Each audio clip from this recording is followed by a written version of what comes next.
Halo, selamat siang sahabat Fakta. Kita ketemu lagi dalam acara podcast Fakta.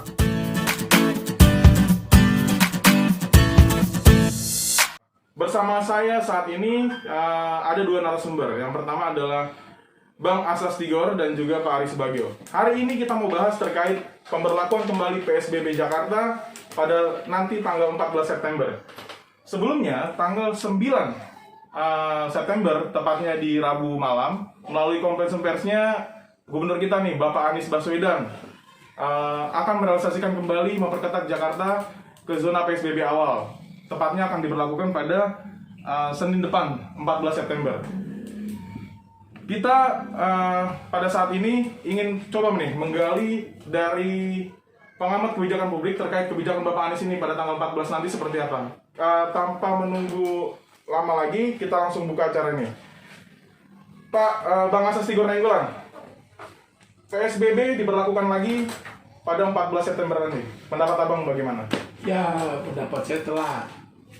Lambat. Kalau dia bikin lagi PSBB ketat itu nanti hari Senin ya, 14 September. Betul. Seharusnya dari tanggal 1 Agustus itu sudah harus PSBB awal lagi. Saya sudah bilang, ya, saya sudah bilang ini parah gitu ya. Di beberapa teman media juga saya sudah sampaikan, terutama juga setelah tanggal 3 Agustus yang lalu itu saya sudah kritik, ya, ketika Anies Baswedan meluncurkan kebijakan ganjil genap untuk katanya untuk penanganan pandemi, padahal nggak ada hubungannya ganjil genap dengan pengurangan pandemi atau pengurangan pandemi, nggak ada hubungannya. Makanya saya bilang ini jangan remnya jangan pakai ganjil genap. Remnya udah kembalinya ke PSBB karena di Pergub itu, ya, di Pergub itu rem daruratnya atau emergency brake-nya itu 1 PSBB, 2 adalah ganjil genap. Ini udah salah dari awal nih. Masa rem daruratnya selain PSBB remnya adalah Melalui ganjil genap. Enggak ada hubungannya. Nah, kalau PSBB ya, makanya saya usulkan kembali ke PSBB aja. Nah, kenapa? Karena nggak konsisten melaksanakan PSBB transisinya. Di lapangan tuh ya sejak PSBB juga udah nggak konsisten. Banyak kantor yang buka, ya nggak. Makanya tingkat orang bertransportasi ke Jakarta dan di Jakarta tinggi. Karena udah pada kerja. Apalagi begitu masuk dilonggarkan di PSBB transisi, makin meludak. Nah, terjadilah ketidakseimbangan antara permintaan atau demand pengguna transportasi publik dengan fasilitas yang ada, transportasi publiknya, suplainya, penyediaannya. Kenapa terjadi kesenjangan? Karena dilonggarkan di PSBB transisi ditambah dengan ganjil genap. Orang tuh bukannya berkurang pergerakannya, orang beralih dari kendaraan pribadi ke kendaraan umum. Oke, terima kasih Pak Tigor.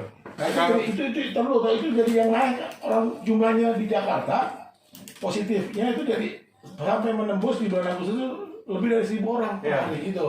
Zona hitam Jakarta. Iya, parah. Oke, sekarang kita tanya Pak Ari. Pak Ari, belajar dari PSBB awal Jakarta masuk ke beberapa kali masa transisi PSBB. Ini apa sih Pak yang salah? Kenapa bisa sampai masuk lagi ke PSBB awal? Saya sih tidak menyalahkan, tapi coba kita refleksikan aja ya, dalam arti gini. Apa sih pengalaman saya PSBB awal itu juga nggak punya pengaruh terhadap publik. Kedua, transisi tambah nggak punya pengaruh lagi gitu loh. Sehingga apa yang dilakukan oleh Pemprov DKI saya kira nggak berhasil nih. Nah, bagaimana ini perlu partisipasi publik sehingga tidak seolah-olah yang penegak itu hanya pemerintah dalam hal ini. Bagaimana peran masyarakat? Kita sekarang nggak butuh penegakan, kesadaran masyarakat untuk menaati. Bagaimana caranya? Lewat komunitas. Perdayakan RT RW. Gimana mengontrol warganya ini? Daripada dia kontrol untuk pusat macam-macam sanksi yang nggak jelas itu dengan pendapatan besar tetapi benar nggak pernah dibuka ini anggaran untuk menangani COVID di DKI ini. Berimbang nggak yang MM-an itu? Dampaknya nggak ada. Satu itu. Yang kedua, bagaimana peran komunitas? Ini penting gitu loh. Keluar masuknya warga itu yang deteksi apa? Di tingkat RT. Kasih kayak fasilitas untuk operasional diperkuat lagi untuk mengontrol warganya, kasih aja termogan untuk mengontrol di data mana sih. Kalau itu dilakukan, apa kekurangan, ada sakit, bagaimana koordinasi dengan puskesmas tempat, itu yang nggak pernah dijalankan. Oke, Ini jadi persoalan. harusnya sudah memanfaatkan komunitas-komunitas sampai ke bawah Iya, melalui RT mengontrol. dan RW. Saya mau melihat ada RT suatu komunitas pengen kampungnya ditutup, tapi komunitas lain komunitasnya nggak mau, ribut lah, nggak selesai. Makanya ada sistem yang bareng bersama, ada core bersama untuk melakukan tindakan yang nyata, bukan hanya sekedar di jalan. Kadang-kadang pagi ini udah nggak ada nih kontrol dari Satpol PP, ini kan buang-buangan anggaran, nggak ada artinya. Oke, terima kasih. Balik lagi Pak Tigor. Pak Tigor, ini bahasa media nih. Sekarang di koran, di berita-berita online, Anies tarik rem tangan. Oh iya, Itu menurut Pak Tigor gimana coba? terlambat saya bilang ini. Mobilnya tuh ya Anies tuh waktu mengemudikan mobil Jakarta itu kebanyakan ngobrol sendiri, pakai handphone, chattingan WA, nabrak dia, nabrak truk, begitu nabrak truk baru ngerem. Ini PSBB Jakarta yang sekarang. Selera humornya luar biasa Pak Tigor. Iya. Jadi ya Anies itu ibaratnya supir mobil, mobilnya mobil Jakarta tadi saya bilang. Dia kebanyakan ngobrol sendiri, ketawa sendiri, ya kan? Terus chattingan WA, main handphone di mobil, nabrak. Begitu nabrak baru dia ngerem. Nah ini kejadian. Harusnya dia tuh sebagai pengemudi konsentrasi mengemudikan kendaraannya. Ya jadi gubernur kerja yang benar. Tadi yang dibilang Mas Ari, dia organizing di bawah di masyarakat, bangun supaya kampung itu siaga, rumah itu siaga. Ini kan apa penyebaran COVID kan gitu. Nah ini nggak jalan, nggak ada. Terus penegakan aturan, ya. Sekarang saya mau tanya, sanksi-sanksi itu dasar hukumnya apa? Nggak ada. Oke, Itu Mas saya Putri. bilang tuh ngobrol sendiri dia. Terus maunya sendiri. Nah terus orang suruh pusat, orang suruh rendah, mana dasar hukumnya? Iya. Tiba-tiba tuh kan di pergub, harusnya bikin perda. Sampai pada ada beberapa wilayah Jakarta yang menerapkan sanksi masuk peti loh. Gimana tuh Pak Tigor? Itu juga saya kritik. Ini ngapain? Udah dijamin nggak orang yang dikasih sanksi itu nggak positif? Kalau dia positif masuk ke peti nanti Waduh. pelanggar berikutnya kena. Baru Nah, lagi. itu juga saya kritik. Ngapain? Nah, jadi ini ya itu tadi itu termasuk kalau sanksi yang aneh-aneh itu tadi dia chattingan main WA sambil nyetir kayak gitu. Terus dia ribut sendiri masalah bikin jalur sepeda di jalan tol. Nah dia nggak konsentrasi bagaimana membangun masyarakat itu bisa kuat, ya terus bisa mengendalikan penyebaran COVID. Dia nggak konsentrasi di sana. Melalui protokol kesehatan. Nah itu satu. Kedua, ya harusnya ya penegakan itu konsisten. Ini kan coba di lapangan. Banyak orang melanggar tuh protokol kesehatan, nggak pakai masker, diam aja. Satpol PP-nya ngerokok aja. Itu saya ketemu itu di Palmeriam, Matraman. Kalau di pasar tuh Satpol PP duduk ngerokok. Orang nggak pakai masker cuek aja dia. Nah, yang kayak gini-gini makanya seharusnya dia kerja, ya ditegakkan tuh di kampung-kampung, dibangun kampungnya supaya kuat. Ya pendekatannya lewat lurah gitu ya. RT RW tadi. Kedua, dan juga penegakannya harus tegas, terbuka. Anggarannya nih kemana nih duit dipakai selama ini? Terus yang didapat dari sanksi, karena kan udah gede tuh. Itu kemana tuh duit? Iya. Nah, itu harus jelas juga. Itu harusnya kalau e-marketing harus masuk ke Kembali lagi untuk penggunaan ini pengendalian pandemi. bukan pendapatan murni. Bukan. DKI. Saya di Irmak ya uangnya itu dipakai misalnya beli masker atau pengembangan ekonomi buat masyarakat supaya bisa tetap hidup Bertanggung jawabannya nggak ada. saat pandemi ini kan ekonomi juga drop gitu loh. Jadi selama ini kan Pemprov bicara soal sanksi penerapan protokol kesehatan sudah mendapatkan sekian miliar. Mana? Tapi tidak pernah dibuka untuk apa gitu. Nah, Oke. itu. Jangan-jangan ini korupsi, makanya tolong KPK awasi deh. Waduh, mantap. Terima kasih Bang Tigor. Kita lanjut lagi ke Pak Ari nih. Iya. Pak Ari, melihat sanksi-sanksi yang tadi sampaikan Pak Tigor nih, dulu dari mulai push up, masuk peti, nyapu, itu menurut Pak Ari gimana sih di lapangan sendiri? Bagus atau enggak sih? Nggak bicara bagus, tapi apakah itu bisa dibilang memberikan efek jerah untuk masyarakat lebih patuh terhadap protokol kesehatan? saya kira gini, kontennya tadi Bang Tigor udah menjelas landasannya apa sih sanksi itu kan sanksi pidana sama administrasi. Administrasi kan harus nanti dasarnya itu nggak kuat dulu gitu loh. Cuma ini kan karena COVID teman-teman coba down ya. Kalau biasa mungkin ada yang uji materi, cuma kalau ada kasus yang besar soal COVID jadi kita turunkan. Kita melihat sanksi itu nggak punya dampak. Ini yang besar pada masyarakat gitu loh. Buktinya jangan kita mengharapkan dapat dana. Ya dapat nih sanksi administrasi udah berapa bukan itu. Justru berkurangnya pelanggaran itu berarti berhasil. Ukurannya itu berkurangnya pelanggaran itu berhasil, bukan hasilnya jumlah angka atau jumlah orang push up. Berarti apa? Kita evaluasi bahwa kita ini ada kelemahan. Kalau orang nggak tertib, orang kita memang perlu dipaksa. Tapi itu kita kacamatanya jangan melihat hasil akhir dalam arti jumlah MM-an, tapi realnya masyarakat masih melanggar. Analisa yang luar biasa, teman-teman. Satu lagi, Jo. Ya, gimana, Pak? Yang dia ngasih di tempat di wilayah dikasih jumlah orang yang mati segini, yang sembuh segini, terus ada kotak kematian itu juga ngefek, ngapain buang-buang anggaran untuk itu? Bagaimana kembali lagi ke ranahnya? Siapa sih yang bisa memanage di komunitas? Ya komunitasnya sendiri, ya RT RW gitu loh. Itu peran kan lebih kuat gitu loh. Berarti ini luar biasa analisa dari Pak Ari. Ketika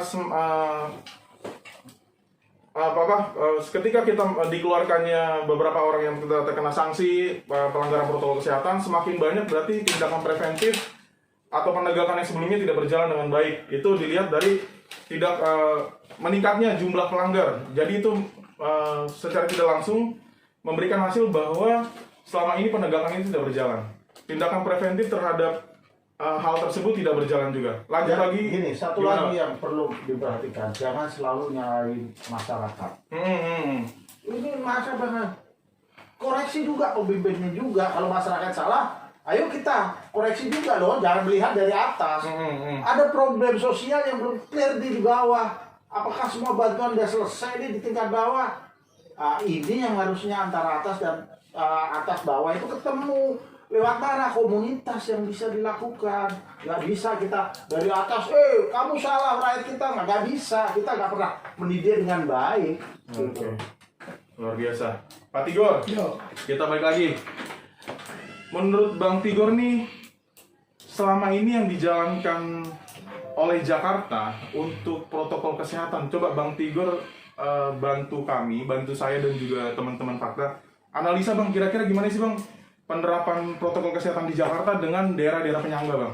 Menurut Bang Tigor. Kalau Jakarta saya parah.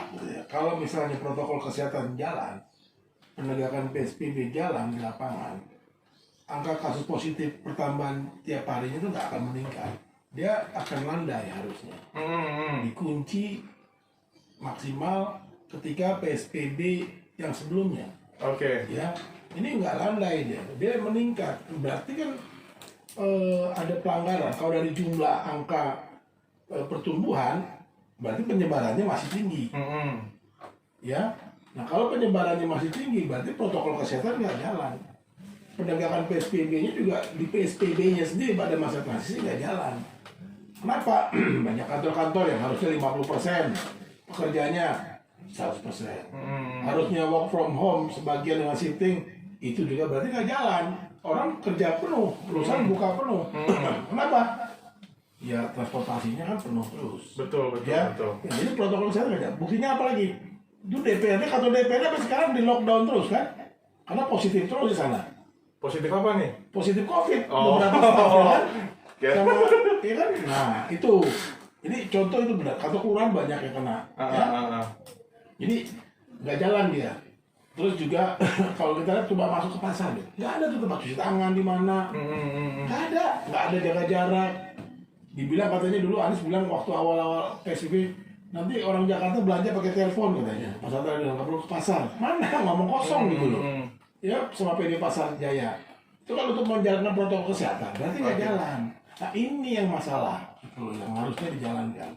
Mewakili pertanyaan teman-teman nih Bang, yang biasa ada di sosial media. ketika daerah Bogor, kota Bogor, Depok itu masuk ke jam malam, tiba-tiba Jakarta langsung kembali ke PSBB ketat, itu sebenarnya bijak nggak sih Bang? Langsung ketuk palu seperti itu gubernur kita? Ya memang itu nanti kita lihat, makanya jadi dievaluasi betul gitu ya. Untuk langkah berikut ini apa? Kan ini PSBB transisi ini sudah diperpanjang beberapa kali. Betul. Ya, tapi kan hasilnya terus meningkat nih kasus positifnya. Berarti nggak bisa diteruskan transisi. Harus yang lebih ketat. Nah, itu harus kita lihat dulu, benar nggak? Seberapa ketat? Gitu. Kalau saya sih ngelihatnya ini lebih persoalan ya buruknya kinerja Pemprov DKI Jakarta dalam melakukan penegakan PSBB transisi dan juga protokol kesehatan. Sidang aja nih, ada kalau saya nih, bayangin 8 bulan masih materinya permulaan semua. Karena hakimnya kena COVID, positif COVID, jaksa ada juga banyak, makanya pengadilan kayak Jakarta Pusat tuh masih tutup, nah juga bukti. Ya, nah jadi menurut saya gini, Jakarta dengan Bodetabek, Bogor, Tangerang, Depok, Bekasi itu satu. Makanya harus kebijakannya satu. Nggak bisa di sana jam malam, di sini. Nah, Gitu loh. Nah ini harusnya dikoordinasikan dengan baik. Jangan Anies ngomong sendiri, nanti tabrakan lagi nanti, ya kan? Nah misalnya kalau Bogor, Depok, itu kan sudah jam malam. betul. Ya, Tangerang juga begitu. Nah, Jakarta apa? Jangan beda sendiri. Kalau beda sendiri kan aneh, orang aneh. Gitu. Betul. Ya? Itu yang dipertanyakan di beberapa kalangan nih. Kok Jakarta langsung jebret gitu kan? Itu makanya itu orang aneh namanya, beda sendiri dia. Iya, selalu berbeda. Iya, tapi kan menyusahkan. Oke. Ke Pak Ari. Ya, sebenarnya sebelum mengeluarkan pernyataan, saya ini koreksi juga, harusnya koordinasi dengan wilayah. Karena ini ada perbedaan di Tangsel, Bu Airin ngomong, saya udah PSBB sejak awal sama gitu kan. Wali kota Jakarta, Bekasi bilang, saya nggak mau dengan kayak Jakarta. Sebelum kita ngomong ke publik, saya kira harus koordinasi antar wilayah. Ini penting biar ada kesamaan. Kalau kita mau jam malam ya semua diterapkan. Kalau tidak, ini kalau ngomong jam malam, kalau Depok aja perbatasan Jakarta, bisa aja lari ke Kemang. Orang di Kemang atau di mana? Itu juga di Pasar Minggu atau Jakarta ketatin, lari aja di Depok. Betul. Atau lari ke Tangerang. Nah, ini yang mungkin catatan untuk koreksi. Kalau mau mengeluarkan kebijakan, harus bicarakan dengan daerah penyangga. Nggak bisa Jakarta itu sendiri gitu loh. Itu karena semua kekuatan itu ada di Jakarta, perusahaan, ini dia pemerintahan juga di Jakarta. Itu yang harus disamakan dulu. Tapi juga saya sih kalau untuk pemerintah pusat lebih pada bagaimana ini koordinasi, dia harus pegang, daerah harus sama. Atau ini sejawa lakukan PSBB awal lagi, itu harus koordinasi harus pusat. Biar Jawa ini nggak kena terus, yang kena kan Jawa nih, Jawa Tengah, Jawa Timur, Jawa Barat, DKI. Banten, ini yang semua gitu ada kebijakan yang besar, daerah ngikutin gitu loh. Rakyat juga harus ikut. Saya memang pengalaman di lapangan Jakarta selalu mendahului ya. Yang nggak cuma Jakarta, karena Jakarta memang pusatnya. Tapi sebenarnya tadi yang dibilang Mas Ari, pendekatannya jangan parsial, sepotong-sepotong Jakarta saja gitu, Bodetabek saja, Jawa Tengah saja, Jawa Timur saja. Enggak, karena ini satu pulau. Ya harus sama nih. Nah, kalau memang kita bikin PSBB ya Pulau Jawa PSBB. Iya, gitu. Gitu loh. Ya, karena orang kan kayak kemarin tuh waktu libur panjang. Itu kan mengadakan perjalanannya kan bukan cuma di Jabodetabek. Betul. Cuma Solo, ke Semarang, paling nggak Cirebon gitu kan. Saya aja ke Jawa Timur. Biasa libur panjang ini kalau nggak PSBB diketatin lagi. Orang Jakarta akan lari kemana? Pak, puncak. Bogor. Iya. Macet. Karena saya kan cuma laku jam malam. Saya lagi berpikir nanti kalau PSBB Jakarta ini ngungsi lagi nih. Ke Bogor. Misalnya. Kenapa di sana kan lebih longgar. Orang ke Banten. Nah, dan kondisinya lebih apa dia zonanya di bawah merah. Oke, betul. Kalau di sini kan Jakarta kan zonanya hitam kelam. Gitu loh. Nah makanya ini harus Butek ya. kebijakannya juga bukan Bodetabek, harus Pulau Jawa. Nah ini maksud saya Kementerian Kesehatan juga harus berpikirnya ke sana. Ya, diingatkan. Jadi harus nih Pulau Jawa ini kita garap bener. Karena yang paling besarnya kan Pulau Jawa persoalan COVID nih. Iya kan? Nah pendekatannya harusnya per pulau sekarang. Ya. Untuk ini gitu loh. Melihat pergerakan masyarakat ya. Iya. Sekarang kan pemerintah udah kode-kode nih mikirin COVID. Bagaimana peran masyarakat itu diperhitungkan. Iya. NGO diajak, tokoh-tokoh masyarakat, udahlah sekarang duduk bareng untuk menyelamatkan bangsa ini gitu loh. Betul. Kalau tidak, ya sekarang pemerintah ngomong apa? Kan kadang-kadang masyarakat udah capek lah, kita keluar aja nyari makan, siapa yang makan ngasih makan. Iya. Ya sudahlah, partisipasi publik ini perlu Pak Doni gitu, ajak kita yang LSM gimana sama-sama gitu, bukan hanya fakta tapi bagaimana yang peran LSM lain yang benar-benar di bawah untuk memberi pendidikan juga ke warga. Ada kampung bebas rokok, COVID, macam-macam itu yang kita bisa ciptakan di lapangan kayak gitu. Kayak seperti dulu itu kan SIKM, tapi kan nggak efektif ya. Karena memang masih ada perbedaan pendekatan kebijakan antara Jabodetabek sama Jawa Tengah aja berbeda kemarin. Justru yang menarik waktu di dialog di Fakta itu, kalau warga yang bandel minta surat surat dari RT kasih kalau bandel gitu loh. Sampai ke titik itu diperlukan di komunitas. Wadah minta surat miskin untuk atau surat sakit. Kalau kamu bandel, RT berhak nggak biarin aja gitu loh. Contoh-contoh ini gitu. Ya jadi usul saya untuk Pulau Jawa, pendekatannya bukan cuma Jabodetabek, apalagi cuma Jakarta. Itu aneh, jadi orang aneh sendirian. Ya, gitu aneh jadi orang aneh gitu ya. Nah, bagaimana dikoordinasikan? Nah, dibantu oleh pemerintah pusat dalam hal ini Kementerian Kesehatan supaya ini satu paket di Pulau Jawa, gitu loh. Nggak bisa penjelasannya parsial. Ini harus menyeluruh pendekatan pulau. Jadi orang dari Pulau Jawa mau keluar rapid test minimal, mau masuk ke Jakarta Pulau Jawa rapid test minimal, atau yang rapid test nggak ini. Gimana caranya dibuat supaya terkontrol, terkendali orang masuk itu ke Pulau Jawa atau keluar Pulau Jawa. Jangan juga keluar ke Pulau Jawa untuk nyebar gitu misalnya.